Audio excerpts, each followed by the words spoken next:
अस्सलाम वालेकुम एवरीवन। मेरा नाम उसामा रियाज और आप सब गूगल सिलाइसियम का यूट्यूब चैनल देख रहे हैं। और ये वीडियो जो है PMS general knowledge paper lecture number 4 की है। पहले अगर आपने 3 लेक्चर्स नहीं लिए तो हमारे यूट्यूब चैनल के ऊपर वो मौजूद है, वो आप ले सकते हो। ये हमारा व्हाट्सएप नंबर है। अगर आपने अभी तक हमारा फ्री व्हाट्सएप ग्रुप ज्वाइन नहीं किया तो अपना नाम अपनी डिग्री लिख के हमें व्हाट्सएप पे मैसेज करें और हमारा फ्री व्हाट्सएप ग्रुप जो है वो ज्वाइन कर सकते हैं आप लोग।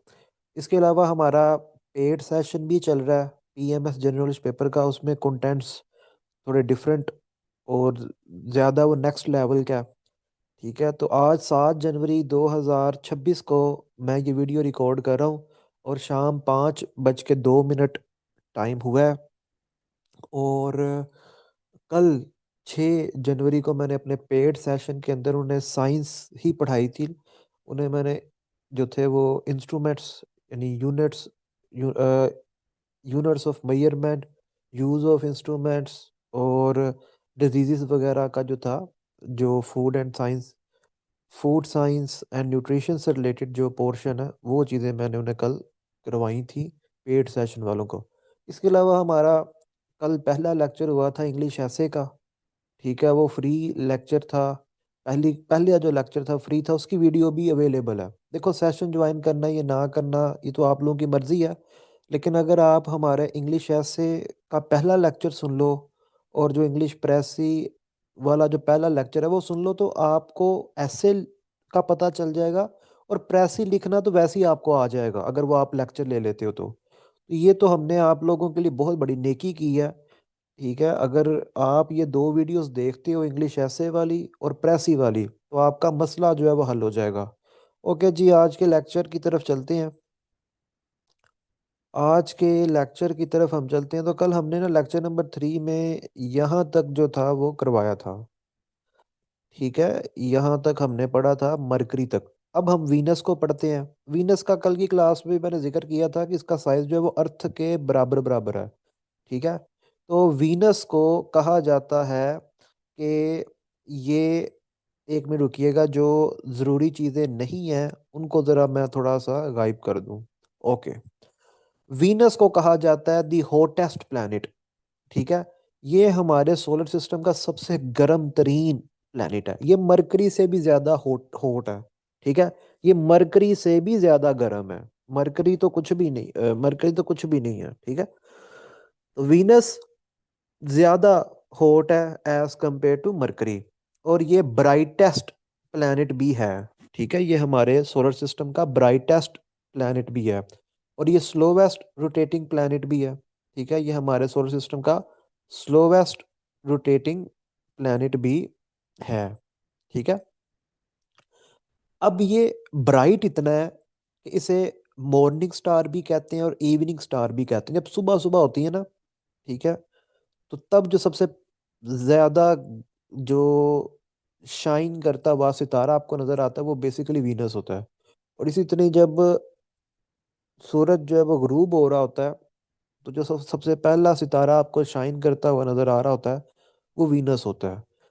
इसलिए इसे कहते हैं मॉर्निंग स्टार और इवनिंग स्टार। और ये अर्थ के नजदीक है, क्लोजेस्ट टू द अर्थ है। अब इधर कुछ जगह पे आपको मिलेगा कि जी वीनस का क्योंकि ऑर्बिट बड़ा है तो वीनस जो है ना वो अर्थ हर टाइम अर्थ कितना पास नहीं होता। तो मरकरी का जो डिस्टेंस होता है अर्थ के वो ज्यादा पास होता है एज कम्पेयर टू वीनस। लेकिन जब वीनस अर्थ के पास आता है तो वो फिर मरकरी से तो नजदीक ही होता है वो। ठीक है, अच्छा, वीनस हॉटेस्ट क्यों है, ब्राइटेस्ट क्यों है, इसके पीछे रीजन क्या है? देखो, वीनस का जो एटमॉस्फेयर है ना उसमें बहुत मोटे स्पिनिंग क्लाउड्स हैं कार्बन डाइऑक्साइड गैस के, थिक। ठीक है, थिक क्लाउड्स हैं कार्बन डाइऑक्साइड गैस के। अब आपको पता है कि कार्बन डाइऑक्साइड गैस जो है ग्रीन हाउस गैस है। अब ग्रीन हाउस गैस क्या होती है कि सूरज की रोशनी जब वीनस की सरफेस पे पड़ती है, वीनस की सरफेस पे टकराती है, तो वो टकरा के जब वापस जाने लगती है तो ये जो कार्बन डाइऑक्साइड गैस के जो बादल होते हैं ना उस सूरज की रोशनी को ट्रैप कर लेते हैं, उसको वापस जाने नहीं देते।